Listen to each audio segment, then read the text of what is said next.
현안으로 들어와 보면 네. 조희대 대법원장 얘기가 계속 지금 나오고 있습니다. 대통령실에서는 뭐 이게 원칙적으로 공감한다, 사퇴 요구에 대해서 공감한다라고 했다가 그 다음에 좀 뭐 다시 한번 정정하는 모습도 있긴 했는데 어쨌든 여권 내부 또 대통령실 분위기도 그렇고 사법부가 이래서는 안 된다는 생각을 좀 계속 하고 있는 것 같아요. 하고 있다. 여기에 대한 문제 의식은 의원님도 가지고 계시죠? 어떻습니까? 저는 대통령님께서 네. 정확하게 짚어주셨고 정확하게 수위 조절도 하셨다고 생각합니다. 뭐냐면 문제가 있죠. 하지만 또 넘쳐버리면 자칫 역풍을 맞을 수도 있는 문제고요. 또 우리 국가의 근간도 중요합니다. 네. 자, 근데 지금 우리 이재명 대통령님께서 문제 삼고 있는 것 지금 당장 나가라 말라 얘기 아닙니다. 되돌아봐라. 너희 그래도 되는 건지. 그렇지. 대통령님께서 그 말씀하셨지 않습니까? 네. 두 가지입니다. 하나 선출 권력의 목소리를 함부로 평가하지 마라. 그래요. 우리가 판사님 선출한 적이 있나요? 없죠. 없어요. 그냥 시험 잘 쳐서 공부 잘해서 그냥 그 자리에 간 겁니다. 예. 어떻게 보면 민주적 정당성이라는 측면에서는 가장 약할 수 있어요. 우리가 뽑은 적도 없고 임명한 적도 없고 자기가 그냥 시험 쳐서 공부 좀 잘해서 간 거예요. 우리가 그분의 인격이나 인품에 대해서 경험에 대해서 평가한 적도 없습니다.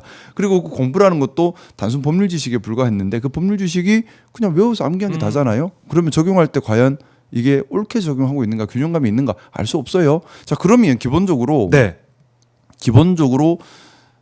겸손해야죠. 국민을 받드는 그 권한이라고 하는 것이 결국 큰 착각인데 네. 내가 공부해서 땄다고 생각해요. 판사님들은 공부해서 딴 거라고 생각하는데 과일 내가 따서 잘했어. 땄다고 생각하는데 네. 아니에요. 내가 잘나서. 우리 국민들께서 예. 권한을 부여한 겁니다. 권한을 위임하고 부여한 거지요. 자, 그러면 선출되지 않은 권력인데 권한을 국민들로부터 부여받았습니다. 그러면 기본적으로 가장 갖춰야 될 것은 겸손함입니다. 그리고 삼가함이고요. 근데 그게 아니라 넘쳐버리면 마치 내가 주인인 것처럼 해버리면 문제가 생기는 거죠. 네. 자, 근데 보면 우리 지난 대선 직전에 대법원에서 말도 안 되는 진행이 있었지요. 9일 만이었나요? 그니까요. 박연수. 9일 만에 전원합의체 파기환송. 저는 변호사 생활 저도 했지만은 듣도 보도 못한 일입니다. 그리고 그때 판결문 보면 소수 의견으로 우리 기록도 제대로 못 봤어요라는 취지가 나와 있지 않습니까? 네. 그렇게까지 얘기했는데. 그렇게 중요한 대선, 예. 그렇게 중요한 유력 후보에 관한 사건을 기록도 제대로 못 봤어요. 9일 만에 전원합의체 파기환송 상식 바뀌죠. 결국 우리가 상식적으로 추단할 수 있죠. 뭔가 다른 목적이 있는 것 같다. 자, 이 스스로 법원은 갖춰야 할 공정함을 놓아버렸습니다. 자, 그 이후에 진지한 반성이 없었지요. 그냥 어물쩡 또 넘어갔습니다. 근데 우리 국민들은 봤습니다. 네. 너무 비상식적인데 이게 과연 법원이 공정함인가? 법원 스스로 이 부분 고쳐야 되죠. 또 하나. 직위원 부장판사에 대해서 여러 가지 의혹들이 일었습니다. 저는 처음에 의혹이 일었을 때는 판사님 함부로 흔들면 안 된다라는 생각이었습니다. 판사님을 함부로 흔들면 법의 판단이 흔들릴 수 있으니까요. 하지만 그 예. 이후에 구체적 정황이 나왔죠. 그때는 이야기가 달라지죠. 구체적 정황이 나왔으면 공정한 법원이라면 이 재판부가 문제가 네, 있구나. 이거 오염될 수 있겠는데 하고 조치가 들어가야 되는데 그게 당연하죠. 아무런 조치도 없죠. 감사했다고 하는데 감사 결과도 안 나와요. 묵묵무답 성역처럼 그들만의 성을 쌓아버렸습니다. 자, 이 결과는 이 두 가지 일로 통해서 우리 국민들이 얻은 건 뭐죠? 사법부에 대한 불신이 생겨버린 겁니다. 자, 선출한 권력이 아니에요. 자기들이 그냥 시험 쳐서 자기들이 스스로 맞아요. 판사님들께서는 마치 과일 따듯이 땄다고 생각합니다. 자, 그러면 겸손해야 하는데 예. 겸손하지 않고 도리어 상식적이지 않은 불공정함을 보이고 상식적이지 않은 자기들만의 성을 쌓고 그로 인해서 국민들이 불신하는데 불신에 대해서도 어떤 해답도 내놓지 않고 점점 신뢰를 잃어가고 있어요. 사법부의 모든 권한도 본질적으로 국민들이 부여한 것입니다. 그럼 국민들 입장에서는 이렇게 신뢰를 저버린 사법부에 대해서 너희 그러면 안 돼. 얘기할 수 있어야죠. 그리고 거기에 대해 누군가는 책임을 져야 합니다. 그래서 대법원장 사퇴 얘기가 나오고 있는 거고요. 자, 전체 사법부 위기예요 지금. 자, 근데 이 이야기를 들었을 때의 예. 법원의 반응이 중요한데요. 진정 사법부를 지키고 싶다면 국민들이 왜 이런 얘기를 하는가, 또 정치권에서 왜 이런 얘기를 하는가를 되돌아보고 네. 그걸 고치려는 자정 노력을 해야죠. 그러면 사퇴 얘기가 나오겠습니까? 예를 들어서 이런 얘기가 나오니 야, 우리가 이런 좀 잘못됐다, 사과하겠다. 그래서 이런 부분부터 더 공정하게 하겠다. 직위원 재판부 못 믿겠으니까 우리도 좀 문제가 있는 것 같다. 재판부를 공정하게 새로 하겠다. 등등등 이렇게 나왔으면은 뭐 사퇴 얘기가 아니라 더 공정하게 바로 가는 길로 기회를 삼겠다라고 국민들도 받아들일 수 있는데 반대로 움직이죠. 정부 뭉쳐서 법원장 건드리지 회의 마라. 보니까 건드리지 마라. 예. 우린 성령이다. 건드리지 마라. 뿐만 아니라 지금 내란 전담재판부가 왜 위헌이죠? 법원 구성에 가는 것은 입법부의 법률로 정할 수 있도록 되어 있고요. 특별법원을 만드는 것이 아닙니다. 법원 안에 전담부를 만드는 거고요. 전담부는 늘 만들었다 없었다 합니다. 예전에 전세 사기 전담부도 있었고요. 많이 있었습니다. 그런 전담부예요. 일이 많고 뭐 그렇잖아요. 이 내란이 얼마나 국채의 본질을 흔든 너무나 큰 사건인데 네. 그러면 재판부가 거기에 집중할 수 있는 공정한 능력 있는 재판부를 세워서 거기에 집중하도록 해야 되는 거지 않습니까? 근데 그게 아니라 그 재판부가 이 사건도 보다가 무슨 사기 사건도 보다가 이 사건도 보다 이런 정신도 없고요. 중요한 또 판사님 지금 우리가 공신력이 지금 없잖아요. 국민의 반절 이상이 못 믿을 상태거든요. 야. 그러면 당연히 전담재판부 사실은 우리 입법부에서 얘기하기 전에 사법부 스스로 우리 이렇게 하겠습니다. 그죠. 국민들의 그래야 하는데 신뢰를 위해. 반대로 지금 반응은 어떻습니까? 우리 성혁이가 건드리지 마 하니까 그러면 넌 뭐야 도대체 지금 뭐 하는 거니란 말이 나오는 거예요. 그래서 제가 이 기회에 좀 부탁을 드리고 싶습니다. 네. 이 문제가 사회 갈등이 돼서는 안 되잖아요. 우리 사회가 지금 앞으로 나아가야 할 일도 많고요. 내란 정확하게 발본색원에서 신속하게 종식이 되어야 합니다. 네. 재판부에서 좀 용기 있게 잘못에 대해 사과를 하고 재판부에서 용기 있게 직연 판사에 대한 감사 결과 빨리 발표하고요. 네. 재판부에서 용기 있게 내란 전담재판부 구성에 적극 협조해 주면 좋겠다는 바람입니다. 그럼 누가 뭐라 하겠습니까? 그렇네요. 이게 길이 정해져 있는 길이 거고. 법원 예. 그러니까 이게 법원의 키가 있는 거예요. 법원이 공정하게 제대로 하면 누가 입을 대요. 근데 그렇게 안 하니까 우리가 자꾸 야 이거 아니잖아 하는 겁니다. 근데 이거 아니잖아 말했다고 성역인데 너희가 왜 입을 대? 아니 무슨 신은 아니에요. 판사님들의 공정함 네. 시험 친 적 없습니다. 법률 지식만 시험 쳤을 뿐이에요.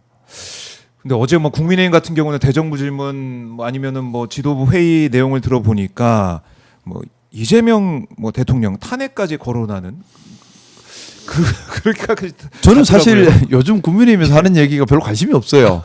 그 뭐 전부 다 보면 뭐 말을 꼬우고 앞뒤도 안 맞고 네. 그래서 별로 저는 제 에너지를 그렇게 낭비하고 싶지 않아서 뭔가 좀 논평하기도 뭐 그 저 이미자 의원님 네, 화면이 이미자 나오시네요. 의원입니다. 저도 어제 말씀을 듣고 있었는데 네. 어떠셨어요? 제 사고체계가 혼란스러워지고 느꼈습니다. 사고치기가 혼란스러워져. 그러니까 뭔가 정신 건강에 안 좋은 것 같아요. 저는 상식적인 사람이고 싶고 합리적인 네. 사람이고 싶은데 말을 듣고 있다 보면 사고체계 혼란이 생겨요. 이것은 좀 유해하다. 그러니까 유해하다. 우리가 어릴 적 호환 마마보다 무서운 우리 국민들의 상식과 합리를 지켜주시기 바랍니다. 예. 아유, 자꾸 뒤흔들지 말고요. 비상식적인 얘기 좀 하지 말고. 고생 많으셨네요. 현장에서 들으시느라고 고생 많으셨는데 여기다가 뭐 한동훈 전 대표도 나서가지고 네. 조희대 대법원장 사퇴 요구 이게 뭐 탄핵 사유다 이런 얘기를 계속 하고 있는 것 같아요. 네. 한동훈 한동훈 전 대표 좀 뭐 아시잖아요. 아는 네. 편이시잖아요. 네. 왜 또 이런 얘기를 하고 나오고 있을까요? 요즘 좀 한가하셨잖아요. 나 아직 살아 있어는 얘기를 하셔야 되고. 낙패도 가고 막 그러던데. 근데 지금 좀 요즘 또 관심이 좀 필요하신가 봐요. 한동훈 대표님 뵈면 이렇게 예. 사랑과 관심을 늘 갈구하시는 것 같아요. 그래서 라방도 하고 어디도 가고 뭔가 정치를 하는 사람 같지가 않아요. 정치를 하는 사람이라면 예. 뭔가 올바름을 추구하고 용기 있게 행동하고 나서고 뭐 이런 것들이 있어야 되는데 딱 보면 사랑과 관심을 되게 갈구하시는 게 느껴지고 사랑과 관심을 받으면 또 행복해하시는 것도 보이고 그래서 네 그렇구나라고 생각하고 있습니다. 그래서 우리 많이 또 관심 가져주시고 하면 예. 또 행복해하시지 않을까 생각합니다. 그래요. 근데 지금 예. 우리가 저는 여러 번 말씀드렸지만 국력을 이렇게 낭비해서는 안 돼요. 지금 저는 그래서 이번 대법원장 사태로 인해서 네. 국론 분열이 일어나거나 국력 낭비가 없었으면 좋겠고 그걸 위해서는 지금 빨리 내란에 대해서 정확하게 발본색원에서 신속하게 재판해서 신속하게 처벌을 해야 합니다. 네. 왜 윤석열에 대한 재판이 아직까지 제대로 안 되고 있냐고요. 공범에 대한 재판은 천천히 갈 수 있다 생각해요. 하지만 윤석열에 대한 재판이 뭐 오래 끌 게 있습니까? 우리 다 봤는데 내워라. 지금 뭘 이렇게 세월을 끌어요? 지금 그러지 않습니까? 나는 이해가 안 돼요. 그 자체가 뭐 직연 재판부가 풀어주고 직연 판사가 풀어주고 그리고 지금 재판도 이렇게 천천히 무슨 이게 진행을 무슨 하고. 나경원 사건입니까? 이걸 5년 갈 거예요? 지금 구속 기간 제한이 있어요. 구속해 놓으면요. 최장 1심에서 6개월 이상 구속 구금을 할 수가 없습니다. 그러면 지금 몇 달 안 남았어요. 근데 재판부는 아직까지 미적 하고 있지 않습니까? 제대로 재판도 안 하고. 자, 그러면 풀어주겠다는 얘기밖에 더 됩니까? 그러니까 재판부가 이래서 되느냐. 근데 그 판사님은 어디 가서 그죠? 네. 그런 걸 하고 있고. 그러니까 우리 국민은 못 믿는 거예요. 그래서 똑바로 하라는 겁니다. 네. 내란을 발본색원하고 종식을 시켜야 되는데 그 이제 마지막 단이 사법부가 있는 것인데 그렇죠. 사법부를 보면은 지금 마치 이제 내란 세력, 내란 뭐 이제 어제 추미애 의원은 이 내란 세력의 죄를 빨아주는 그 세탁소 같은 느낌까지 든다라는 얘기를 할 정도로 법관의 이상해요. 법관의 독립성, 또 예. 법관의 판단을 존중하는 것이 무한의 재량을 주는 것이 아닙니다. 법조문에 맞아야 하고요. 네. 그리고 법관의 양심에도 맞아야 하고요. 우리 일반 상식에도 맞아야 하고요. 합리에도 맞아야 하는 겁니다. 무한의 자유를 주는 게 아니에요. 우리 12월 3일 봤습니다. 누가 봐도 내란입니다. 증거체증 끝났습니다. 입증 네. 끝났습니다. 기소됐습니다. 6개월 구속하고 6개월 다 돼가는데 네. 손 놓고 그러니까 풀어주려고 하는 것처럼 저렇게 보이는 모습에 우리가 가만히 있어야 된다고요? 국채를 위협한 내란범한테? 그러니 법원 도대체 뭐하니? 얘기가 나오는 건 상식적인 겁니다. 자, 지금 열쇠는 법원에 있습니다. 법원 정말 이제 법원 지도부 그리고 또 뭐 지기현 판사 이런 사람들이 국가에 대한 애정이 조금이라도 있다면 이것이 국가에 혼란이 되지 않게 법원 스스로 먼저 나서서 자정작용을 하고 이 바른 재판, 특히 내란 재판에 대해서는 신속하고 정확하고 올바른 결론에 빨리 도달하도록 노력을 해야 국력이 낭비됨을 막고 우리가 해야 될 일에 힘을 쏟을 수 있습니다. 만약에 조희대 대법원장이 이렇게 계속 버티기 그리고 전혀 변화 없이 이렇게 그냥 쭉 가려고 한다. 그럼 국회에서 어떻게 해야 됩니까? 사실 거기까지는 생각을 안 하고 싶어요. 왜냐하면 정말 조희대 대법원장이 버틴다. 그래서 저 의자가 좋은가 봐요. 큰 의자가 저 계속 앉으려고. 머리가 커 보이는 의자네요. 국가적 혼란이 생기죠. 아하. 그러니까 결론을 떠나서 탄핵을 하니 안 하니를 예, 떠나서 예. 그 말 나온다는 것 자체가 자체가. 국가적 혼란입니다. 우리가 얼마나 더 혼란을 겪어야 하고 얼마나 더 국력을 낭비해야 되고 얼마나 더 국민들 간에 나눠져서 갑론을박을 벌려야 합니까? 네. 우리 먹고 사는 일이 급한데 이거 너무 무책임한 거 아닌가요? 좀 국가에 대한 최소한의 애정이라도 있다면 이런 네. 혼란을 법원에서 만들면 안 됩니다. 법원에서 만들면 안 된다.